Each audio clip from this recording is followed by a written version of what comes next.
नमस्कार दोस्तों, मैं मानस गुप्ता आप सभी का स्वागत करता हूं अपने YouTube channel the versatile mentor पे। जितने भी एसएससी वाले एस्पिरेंट्स हैं उन सबके लिए एक बहुत ही इंपॉर्टेंट वीडियो बनाने जा रहा हूं। आशा करता हूं आप सभी लोग ये वीडियो अंत तक जरूर देखेंगे। प्लीज़ खास करके मेंस वाले एस्पिरेंट्स और 2025 वाले एस्पिरेंट्स इस वीडियो को ध्यान से अंत तक देखें, क्योंकि ये वीडियो आप सभी के लिए बहुत ज़्यादा इंपॉर्टेंट है।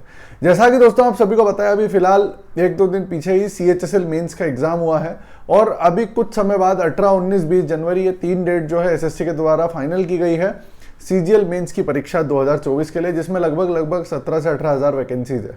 इससे अच्छी अपॉर्चुनिटी आपको कभी जिंदगी में नहीं मिलेगी। जितने लोग डेट का वेट कर रहे थे उनके लिए डेट एसएससी ने दे दी है, जितने लोग अभी रिजल्ट का वेट कर रहे हैं उनके लिए एसएससी रिजल्ट 1-2 दिन में दे देगी। लेकिन एसएससी अपना काम कर रही है, आप लोग अपना काम ईमानदारी से नहीं कर रहे हो। जिसको टालना है, प्रोक्रेस्टिनेट करना है, वो करते जा रहा है। प्रोक्रेस्टिनेशन का इसी के साथ मीनिंग बता देना नीचे। जितने लोगों को सिर्फ टालना होता है, जिनको पढ़ना नहीं होता, वो किसी ना किसी बहाने से अपने आप को पीछे खिसकाते रहते हैं और वो सिलेक्शन से हमेशा दूर हैं। चाहे 1 अटेम्प्ट हो, चाहे 2 अटेम्प्ट हो, चाहे 3 अटेम्प्ट हो, चाहे 4 अटेम्प्ट हो।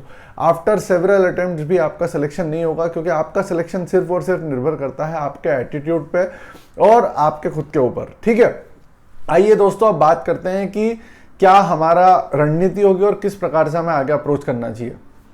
सबसे पहली चीज, सबसे इंपॉर्टेंट काम जो आप सभी को करना है पढ़ाई के अलावा, वो है टाइपिंग और कंप्यूटर। मैक्सिमम बच्चे जिनका CHSL का मेंस का पेपर बहुत अच्छा गया है, उनकी टाइपिंग बहुत सारों की खराब हुई है। और टाइपिंग खराब होने का मतलब है सीधे सीधे आप डिस्क्वालिफिकेशन। चाहे आप 320 ले आओ, 330 ले आओ, 300 के ऊपर कितने भी नंबर ले आओ, अगर आपकी गलती से टाइपिंग एग्जाम में खराब हो गई तो आप याद रख लेना कि आपका सिलेक्शन नहीं होगा। तो जितना आप अभी focus maths, English, reasoning, GK पे कर रहे हैं, उतना ही फोकस आपको टाइपिंग कंप्यूटर पे करना है। समझ में आ गई आप सभी को मेरी बात? तो अभी आपको बस फिलहाल लगभग 2 महीने के आसपास हैं जब मैं आज वीडियो शूट कर रहा हूँ CGL मेंस के लिए। आप सभी को क्या करना है, आज से ही अपनी टाइपिंग मिनिमम 5 से 7 मिनट की स्टार्ट करनी है। बिल्कुल भी उसमें गच्चा नहीं करना। अगर आपने उसमें गच्चा दिया तो एग्जाम में वो चीज़ आपको गच्चा दे देगी और आपको समझ भी नहीं आएगा कि मैं क्या करूँ।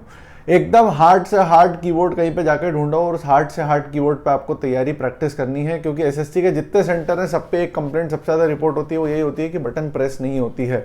और वहाँ पे बटन प्रेस हो चाहे ना हो, आपको टाइपिंग करके देना है। अगर टाइपिंग नहीं करके दी तो फिर आपको सबसे बड़ी दिक्कत आ जाएगी दोस्तों। ठीक है, रही बात टाइपिंग की प्रैक्टिस कहाँ से करें, तो देखो टाइपिंग में ज़्यादा कुछ होता नहीं है। एसएससी की जो टाइपिंग होती है उसमें क्या होता है, एक स्क्रीन के ऊपर इधर साइड एक पैराग्राफ लिखा होता है और इधर साइड आपका एक ब्लैंक स्क्रीन होती है जिस पे आपको टाइप करना होता है। ठीक है, लगभग 15 मिनट का समय होता है। उसमें कुछ पर्टिकुलर 1740 या कुछ ऐसे स्ट्रोक्स होते हैं। स्ट्रोक्स का मतलब एक की एक स्ट्रोक होती है, उतने आपको किसी भी हालत में टाइप करने होते हैं। समझ में आ रही है आपको मेरी बात? ये सेम इंटरफेस आपको टाइपिंग बाबा करके एक वेबसाइट है, उस पर मिल जाएगा। उस पर आप अपना खुद का कस्टम डाल सकते हो, कितने वर्ड्स मेरे को लेने हैं, कहाँ से लेने हैं, क्या करना है। और एक और चीज़ बता देता हूँ, YouTube पे 10 तरह की टाइपिंग टेक्निक देखने से कभी भी टाइपिंग आपको नहीं आएगी। कोई बोलता है finger 8 finger typing, 4 finger typing, ये सब चीज़ें मेरे समझ में तो नहीं आती। अगर आपको समझ में आती है तो आप कर लो, मुझे तो लगता है टाइम वेस्ट है। एट द एंड हमारा जो मोटो है वो ये है कि हमें टाइपिंग कंप्लीट करनी है। तो आप कितनी भी उंगली से टाइप करो, कुछ भी करो, आपकी टाइपिंग कंप्लीट होना चाहिए। और वो सिर्फ और सिर्फ प्रैक्टिस से आएगा। धीरे धीरे जैसे जैसे आपका प्रैक्टिस बढ़ेगी ना, आपकी टाइपिंग स्पीड ऑटोमेटिक बढ़ेगी और आपके नंबर ऑफ वर्ड्स ऑटोमेटिक बढ़ते जाएंगे।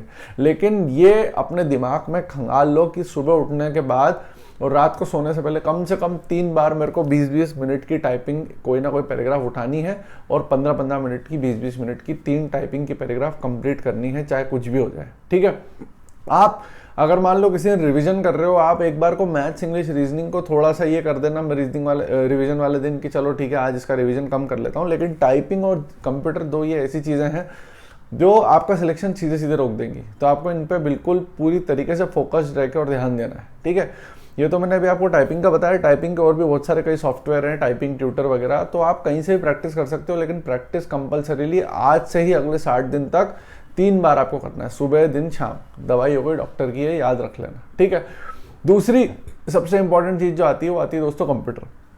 कंप्यूटर के लिए मैं आपको पहले बता चुका हूँ, सबसे बेस्ट और सबसे अच्छा तरीका है कि डेली सिर्फ 3 क्विज दो और कुछ नहीं करना आपको कंप्यूटर की। आज से 60 दिन डेली 3 क्विज कहीं से भी कंप्यूटर की ढूंढ के दो। आपको टेक्स्ट बुक में मिल जाएगी, ग्रेडअप पे मिल जाएगी, ऑलिव पे मिल जाएगी। आप गूगल पे भी सर्च करोगे ना कंप्यूटर क्विज एसएससी तो भी मिल जाएगी। जब वो 15 क्वेश्चन की क्विज आप देते हो, उस क्विज को देने के बाद क्या होगा दोस्तों, आपके मार्क्स आएंगे। मार्क्स आने के बाद आपको हर क्वेश्चन को एनालिसिस करना है और हर क्वेश्चन का जो नीचे का डेटा है उसको अपनी एक कॉपी में नोट करना है।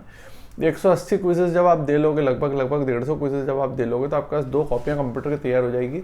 इसके बाहर गारंटेड एसएससी नहीं जाएगी। और आप अगर ये 2 कॉपियाँ बहुत अच्छे से कर लोगे तो आप कंप्यूटर में टॉप मार दोगे। हालांकि वो हमारे काम का नहीं है, क्योंकि कंप्यूटर के मार्क्स और टाइपिंग के मार्क्स जुड़ते नहीं है। ये दोनों सिर्फ क्वालिफिकेशन का एक पैरामीटर है। समझ में आ गई मेरी बात? तो आप सभी से मेरी रिक्वेस्ट है कि इन 2 चीज़ों को गलती से भी इग्नोर ना करें, क्योंकि ये 2 चीज़ें जो हैं वो सबसे ज़्यादा इंपॉर्टेंट है।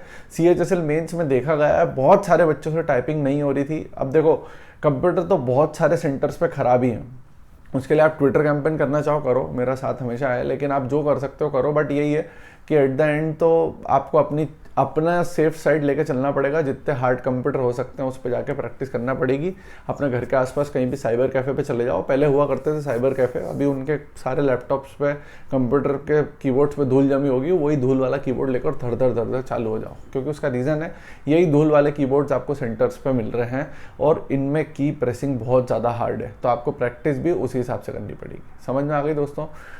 तो ये एक इंपॉर्टेंट वीडियो आप सभी के लिए बना दिया है मैंने। आप सभी को बता देता हूँ, 18, 19 और 20 जनवरी 3 डेट एसएससी ने डिक्लेयर करी है CGL मेंस की, है ना। इससे अच्छा मौका तो मेरे को लगता नहीं कभी आपको मिलेगा।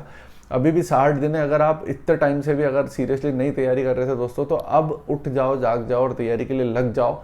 मतलब ये 60 दिन ऐसे होने चाहिए कि जब आप पेपर देके बाहर निकलो, आंसर की भी छोड़ो, तो आपको एक ये संतुष्टि होना चाहिए कि हाँ यार, जो मैंने एफर्ट्स लगाए थे वो मैं पूरे दे पाया। बस बात खत्म। रिजल्ट आना नहीं आना वो सब बेकार कीजिए। और ये 60 दिन इस तरीके से मेहनत करो कि आपकी ज़िंदगी के आखिरी 60 दिन है और ये लास्ट एग्ज़ाम है। इसके बाद आपको ज़िंदगी जीना भी है, ठीक है। हर बार सर्दियाँ आती चले जाती हैं, आपने कभी गिरती हुई बर्फ़ देखी नहीं है। उसका रीज़न यही है कि आपके पास पैसे नहीं है, आपके पास जॉब नहीं है। किस मुंह से घूमने जाओगे? अच्छा ही नहीं लगता जब तक जॉब नहीं होती। तो प्लीज़ अच्छे से तैयारी करो, अपना ध्यान रखो, पढ़ाई करो और चैनल से जुड़े रहना। और कोई क्वेरी हो तो प्लीज़ कमेंट कर देना, उस पर वीडियो बना दूंगा। Thank you so much. Bye दोस्तों।